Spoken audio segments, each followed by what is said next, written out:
한국뿐만 아니라 온 세계가 드라마 오징어 게임의 열풍에 휩싸이고 있습니다.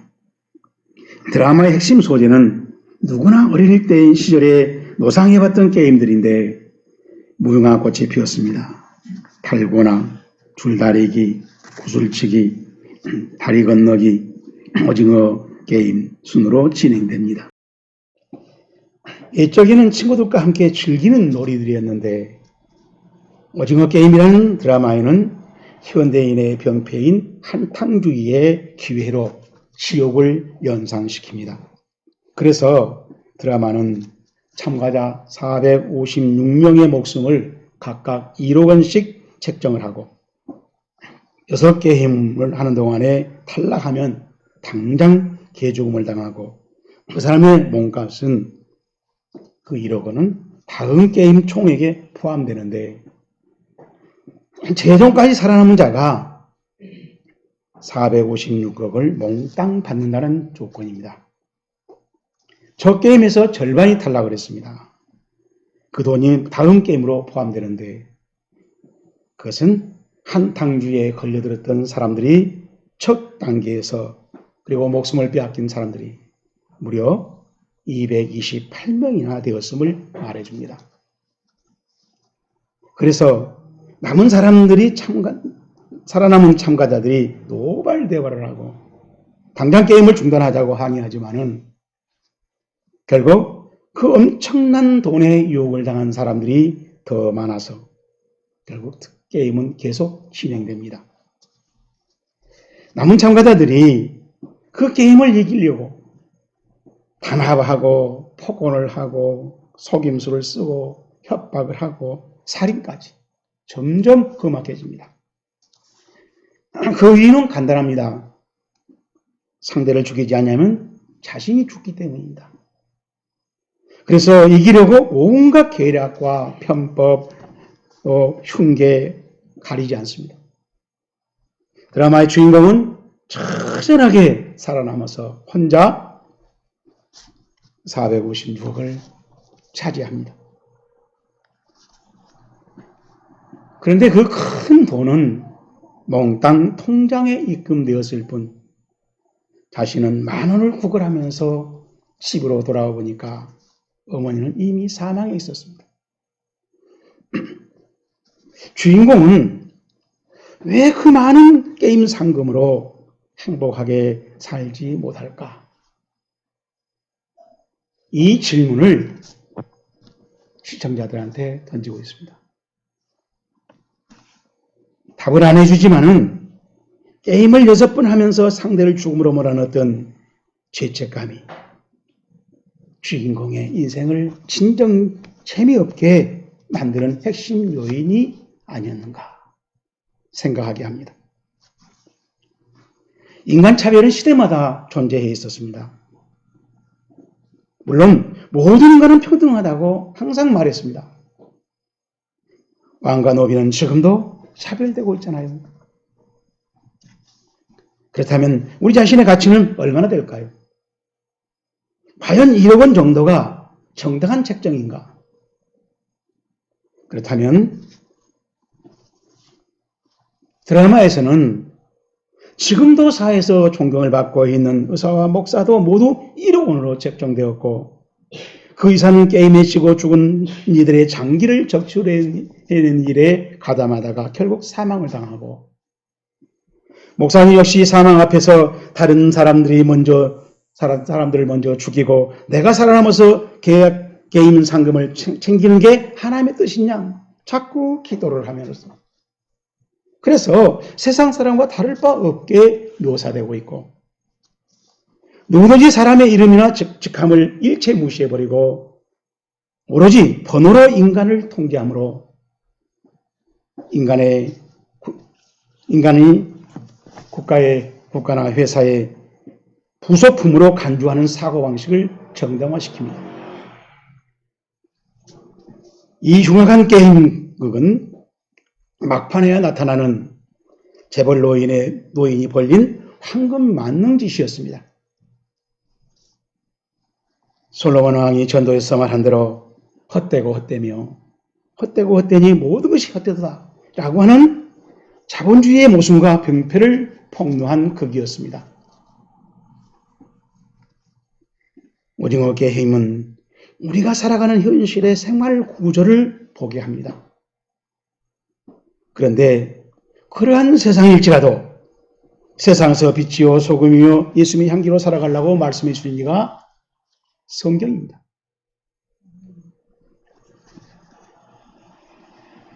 오늘 설교 본문도 같은 맥락인데 저랑 같이 확인해 봅시다. 21절 말씀입니다. 이는 내게 사는 것이 그리스도니 시작 죽는 것도 유익함이라. 아멘. 이는 내게 사는 것이 그리스도니라고 하는 이 말씀을 헬라어로 읽어드리면 에모이 가르토 젠 그리스도스. 에모이란 말은 나에게란 뜻이에요. 가르란 말은 왜냐하면, 토젠이란 말은 살아있다고 하는 것은 그리스도스, 그리스도.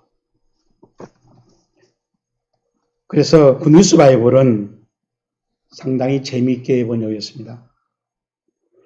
왜냐하면 What is life? 삶이란 게 무엇입니까? To me, 나에게는 It is Christ. 그것은 그리스도입니다. That, 죽음이요? Then, 그렇다면 willing more. 아주 기쁘게 그것을 할 겁니다. 바울의 신앙관을 돋보이게 번역했다는 것입니다. 우리는 죽음 앞에서 얼마나 비굴해집니까? 근데 바울은 그 죽음을 즐길 수 있다는 거예요.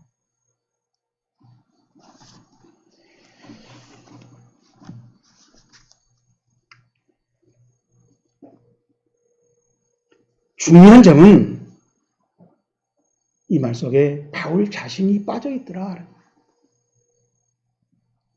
덧셈이나 곱셈으로 사는 것이 아니라 뺄셈 인생을 살고 있더라. 바울은 예수님과 연합해서 바울 자신이 없어졌다는 거예요. 예수만 남아있다는 겁니다. 그래서 이것은 바울의 삶 전체를 예수님이 통치하심으로 신실하고 사랑하고 소망하고 순종하고 전도되는 것, 이 모든 것이 바울의 삶으로 이루어지고 있다는 것입니다.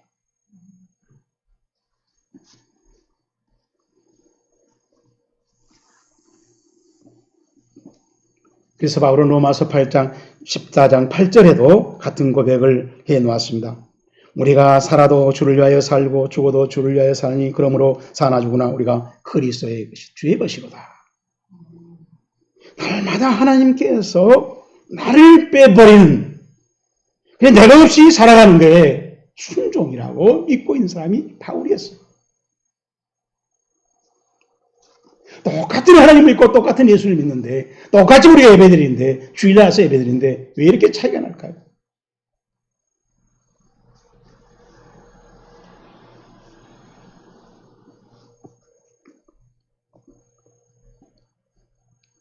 사실 바울이 지금 말하고 있는, 바울이 빠져있는 그리스도의 삶이 오직 예수입니다. 이런 오직 예수란 말이 좋은 줄 알아가지고 많은 사람이 외치고 있지만은 다 자기가 주인공이 돼서 하나님의 뜻을 이루어드리려고 살고 있잖아요.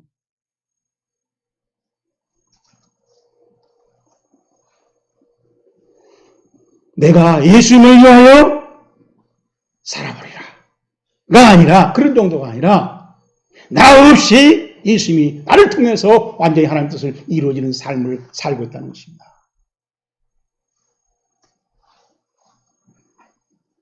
우리는 주님께서 가르쳐 주신 올바른 믿음의 기도를 알고 있죠.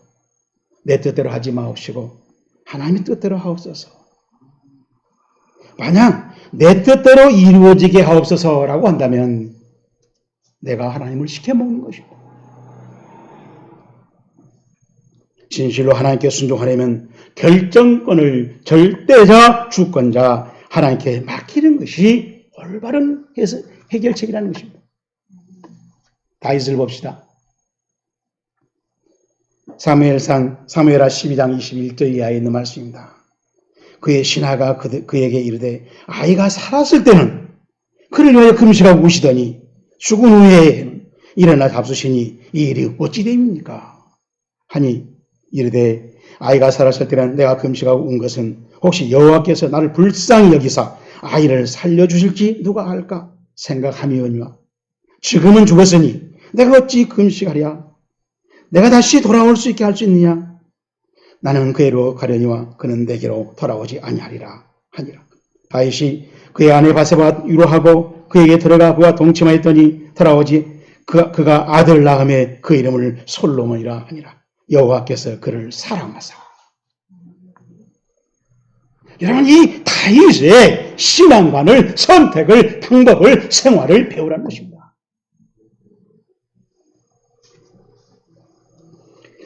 우리가 환난을 당했을 때 명심할 바는 하나님의 뜻을 따라서 하나님의 결제하실 때까지 기다리는 것입니다.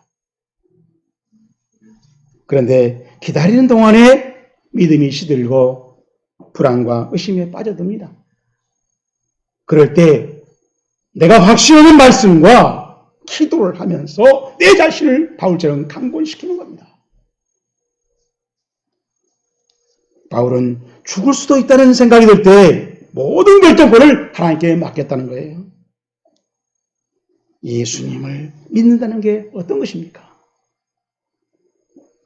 자기 인생의 핸들을 하나님께, 예수님께 맡기는 것입니다. 바울이 그토록 위대한 삶을 살았던 것은 주님이 바울의 삶을 운전하셨기 때문이었습니다. 그런데 교인들은 주님을 조수석에 태워놓고 믿음으로 산다고 자주 말합니다. 심지어는 자신은 음주까지 하면서 운전을 고집하다가 좌로우로 박치기를 해야 됩니다. 그리고 내가 왜 이런 시련을 당해야 되냐고 또 하나님 앞에 항변합니다. 이런 모순을 깨달을 수 있기를 주의 이름으로 축복합니다. 자, 그러면은 바울처럼 신앙생활을 충실하게 하려면 우리가 무엇을 갖춰야 가능한지 오늘 설교 본문을 통해서 알아봅시다.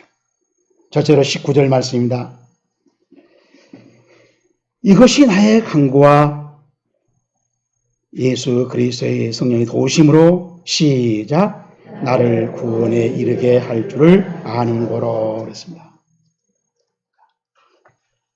오늘 이 시간에 우리가 이 말씀을 다 볼 수 없지만 이것이 나를 구원에 이르게 할 줄 아는 거로 이 말씀을 잘 살펴봅시다. 고로라고 하는 말은 왜냐하면 이유를 말해요. 그러니까 자기는 이것이 자기를 구원에 이른다는 것을 바울이 알고 있다는 거예요. 이 안다란 말이 오이다란 말을 썼는데 헬라어로 그노스코란 말도 안다는 말인데 그것은 우리가 지식적으로 아는 거예요. 근데 이 오이다란 말은요, 내가 여러 가지 경험을 통해서 뭘 철들어서 직감적으로 보면 아는 겁니다. 그러니까 알아차리는 거예요. 그리고 구원이라고 했는데 이 소테리아의 말은 현재 바울이 감옥 안에 있습니다. 감옥에서 석방된 것을 포함해서 사도답게 나가서 복음을 전하면서 살다가 그리고 하나님의 품에 안기는 영생 복락에 들어가는 그까지를 포함해 줍니다. 여기서 우리는 바울의 구원 인식을 알 수 있다. 내가 천국에 있어야 되기 때문에 지금도 내가 감옥에 있을지라도 복음을 전한 자로 사명 감당하고 살겠다는 것입니다. 그것이 바울의 구원관이었어요. 바울은 당시 감옥에 갇혀 있으니 남들이 이게 수치로 생각할 수도 있습니다. 목사라는 사람이 감옥에 가 있으니 자존심 상할 수도 있죠. 또 심리적으로 약해질 줄 수도 있지만 바울 자신은 감옥에 풀려나거든 그냥 사형 판결을 당하든 하나님의 심판 법정에서 당당히 밝힐 수 있는 복음 승리라는 확신을 갖고 있습니다. 그래서 바울은 자신의 마지막 주님의 품에 함께 있게 된다고 확신하고 있습니다. 이것은 마치 욥의 세 친구들과 그 친구들이 욥을 비난하고 책임 추궁할 때 고백했던 모습을 연상시킵니다. 내가 가는 길을 그가 아시나니 그가 나를 단련하신 후에는 내가 정금같이 순금같이 되어 나오리라. 바울이 이렇게 확신했던 근거가 뭘까요? 빌립보 교회 교인 강구와 성령의 오신하고 19절에 말하고 있습니다. 바울의 믿음의 기도는 엄청난 응답을 만든다는 것을 확신하고 있었고, 그리고 또 성령님께서 보혜사가 되어주시면 그건 틀림없는 정답이라는 것을 바울은 확신하고 있습니다. 보혜사가 와서 죄에 대하여 의에 대해 심판에 대하여 세상을 책망하시라.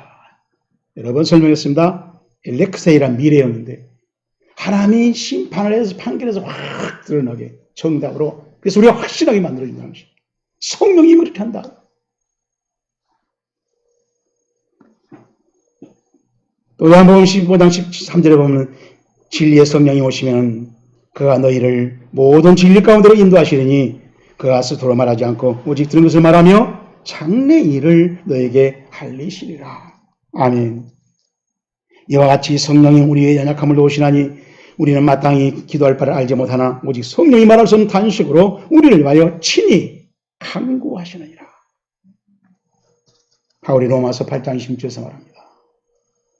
바로 이러한 성경 말씀을 확실히 붙들고 모든 걸 판단하면서 감옥 안에서도 그는 당당했습니다. 죽음도 즐길 수 있다고 말합니다.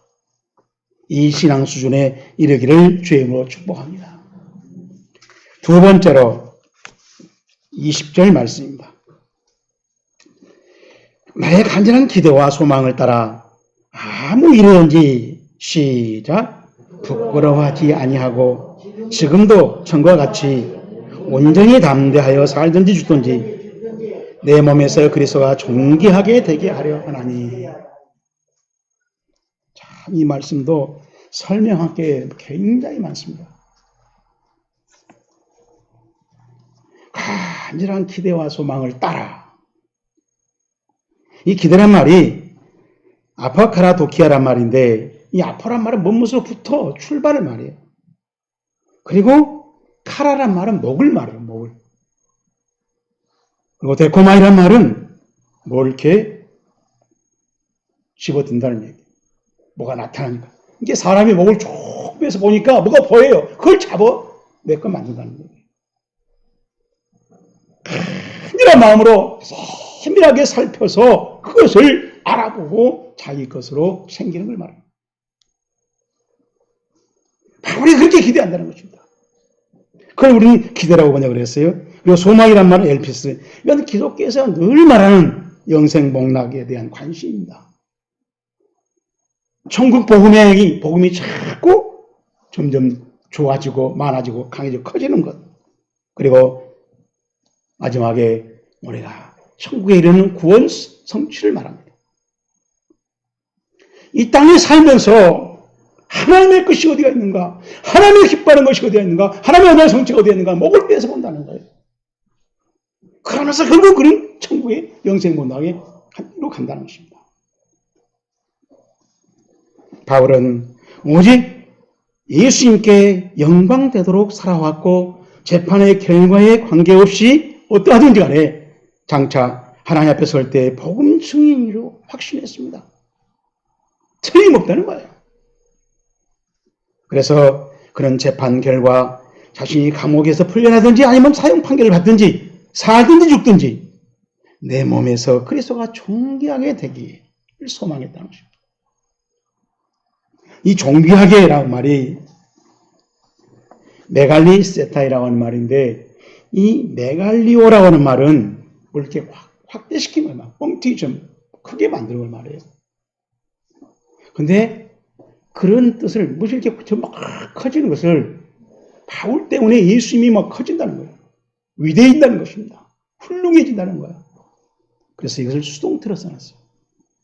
그리스도가 자신이 한 게 아니라 바울 때문에 사람들이 보면 예수가 그렇게 커, 그렇게 위대해, 그렇게 훌륭하다, 그렇게 능력 있는 분이야? 바울이 말한 걸 보고, 선택한 걸 보고, 행동한 걸 보고, 생활한 걸 보고. 바울이 그런 소망을 갖고 그렇게 산다는 겁니다.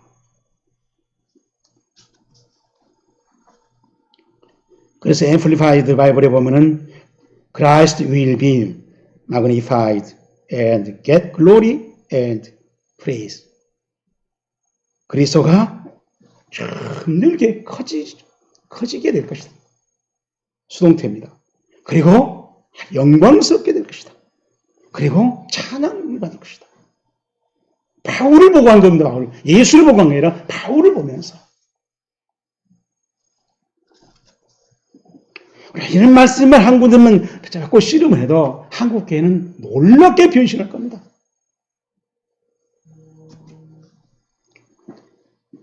이것은 살아도 좋고 죽어도 좋다는 체념을 말한 게 아닙니다. 어떤 경우라도 하나님의 뜻대로 이루어지고 그것은 이루어지면 하나님이 영광을 받고 예수는 커진다는 거예요.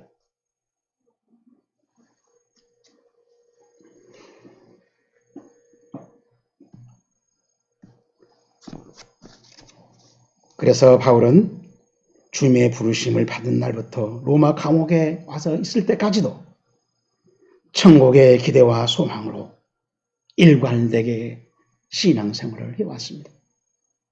그리고 최후의 하나님 앞에서 가려질 영광의 멸관에 빠져 있다는 것입니다. 디모데후서 4장 8절 이제 우리는 나를 위하여 의의 멸관이 예비되었으므로 주 곧 의로우신 재판장이 그날에 내게 주실 것이라. 내게만 아니라 주의 나타나심을 사모하는 모든 자에게니라. 아멘. 모든 자에게 준다는데도 우리는요 상관없어요. 집이나 줬으면 좋겠어요.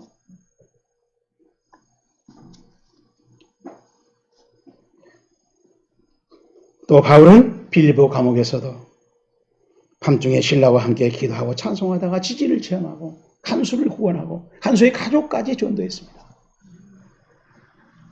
하지만 오늘날 주님의 일을 한다는 종들을 보면은 자신이 주인공이 돼서 하나님의 뜻을 이루고 하나님 우애라고 엉망진창을 만들고 합리화시키는 모습을 우리는 너무나 많이 보고 있잖아요. 그렇다면은 저와 여러분의 기대와 소망은 무엇인지 냉정하게 점검하는 과정이 필요하다. 마지막으로 26절 말씀 봅니다. 내가 다시 너희와 같이 있으므로 그리스도 예수 안에서 시작 너희의 자랑이 나로 말미암아 풍성하게 되기를. 아멘. 이 말도 너무나 부럽지요. 예수님 안에서 너희의 자랑이 나로 말미암아 풍성하게 됐으면 좋겠다. 내가 풍성해지고 축복받다고 간증하고 다니는 게 아니라 너희들이 풍성해져서 간증했어. 왜? 바울 때문에. 이런 신앙생활을 바울이 꿈꾸고 바란다는 것입니다. 이 자랑이란 말이 카우케마라고 하는 헬라어인데 이 말은요 사실 자랑이란 말보다도 아주 기뻐하는 겁니다. 왜? 하나님의 그 영광이 임하고 하나님의 영광과 비슷해지기 때문에 즐기는 거예요. 좋아하는 거예요. 그걸 우리는 자랑이라고 번역을 했어요. 물론 자랑이라도 볼 수 있겠지만은 오히려 영광스러운 기쁨 이렇게 번역한 것이 더 좋을 거예요. 우리는 선택의 연속에서 자신에게 유리한 쪽을 자주 선택하지요. 그리고 축복이라고 은혜라고 합니다.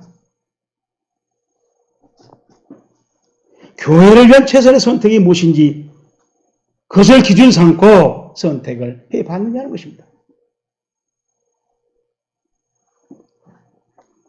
내 믿음의 진부되도록 그래서 너에게 그게 필요하니까 내가 희생하고 너 줄게. 이게 바울의 신앙생활이었어요.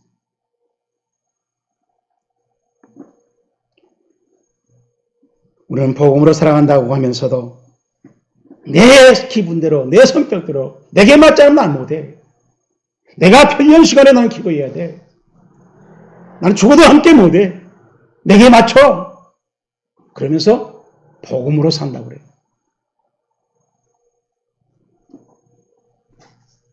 제가 이런 얘기는 목사님들한테 더 많이 들어요.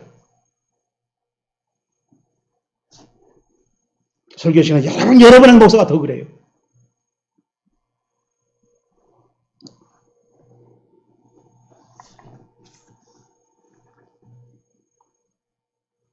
바울이 22절에서 말합니다. 내 일의 열매일진데 라는 말씀입니다. 헬라어로 말하면 모이 카르포스 에루구, 내 노동의 대가란 말이에요. 내가 노동한, 수고한 것에 대한 그 대가. 우리한테는 품삯이죠. 그 품삯을 어떻게 만들어야 할지, 어느 것으로 만들어야 할지, 어디 가서 해야 할지 자기는 모르겠대요. 바울이 무식해서 그럴까요? 어떻게 해야, 어느 품삯을 해야, 어디 가서 해야 그 품삯이 하나님께 더 영광이 될지, 그것을 결정하지 못해서, 판단하지 못해서, 그만큼 신중하게, 정성껏, 이리 생각해보고 저리 생각하고 역지사지를 하면서, 그래도 답이 안 나오더라는 거예요. 바울이 얼마나 영광을 위해서 고민을 합니까? 이런 말씀을 볼 때 저는 앉아서 박수 치는 것은 절대 영광이 아니라고 생각합니다. 그게 우리가 한국교회를 망치는 거죠. 이런 바울 같은 고민을 해서 영광의 열매를 거두려고 고민을 해야지. 그렇기 때문에 복음은 단순하게 믿을 수가 없어요, 우리가.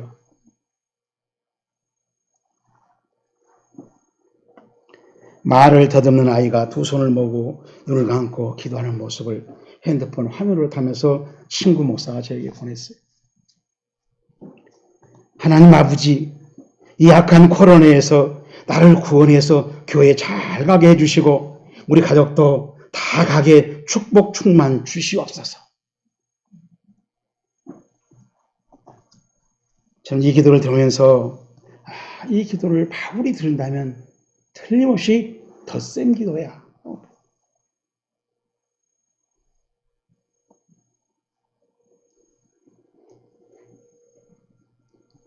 저는 이 기도를 들으면서 보면서 가슴이 철렁했던 것은 이 아이가 아마 30살 된 것 같은데 벌써 나를 위한 사고방식이 이미 익혔다는 것이야. 나를 위한 아멘하고 나를 위한 축복이라고 아멘하고 나를 위한 은혜라면 아멘하는 거예요. 그렇게 교회를 다닌 게 부모는 그렇게 교회라는 걸 좋아하고 좋아서 핸드폰을 올렸겠죠. 그러나 그 속에 내가 너무나도 나이에 비해서 많이 커버렸어요. 거의 청소년이 돼버렸어요.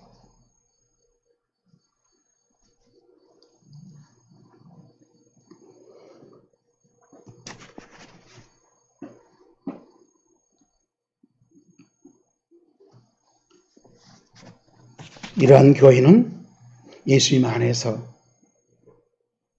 너희 자랑이 나로 말미암아 풍성하게 하려 함이라 꿈도 꾸지 않습니다. 성경의 빛을 그어놓고 암기하고 저처럼 설교할 때나 써먹습니다. 그래서 우리 한국교회가 오늘날 사회로부터 무시당하는 거예요. 우리 자신을 저울질해 보는 기회이기를 축복합니다. 자, 이제 오늘 설교 중에서 우리 자신이 즐거운 부끄러운 신앙 중심을 보게 한 그 말씀을 챙깁시다. 우리는 그날 하나님 앞에 서서 우리 자신에 대한 평가를 어떻게 기대하고 있는지 우리 자신을 점검해 보자는 것입니다. 부끄러움이 예상된다면 그 이유는 그날을 생각하지 않고 자기의 성질대로, 자기의 취향대로, 자기의 욕심대로 살아버린 탓일 것입니다. 그런데도 사도 바울은 그러한 순간마다 그날을 생각하면서 줄곧 그날에 칭찬을 받아야지, 그날에 내가 멸류관을 받아야지 하면서 희생하고 양보하고 죽임도 즐긴다는 것입니다. 이것을 우리가 성경에서 말한 희생이라고 하는 것입니다.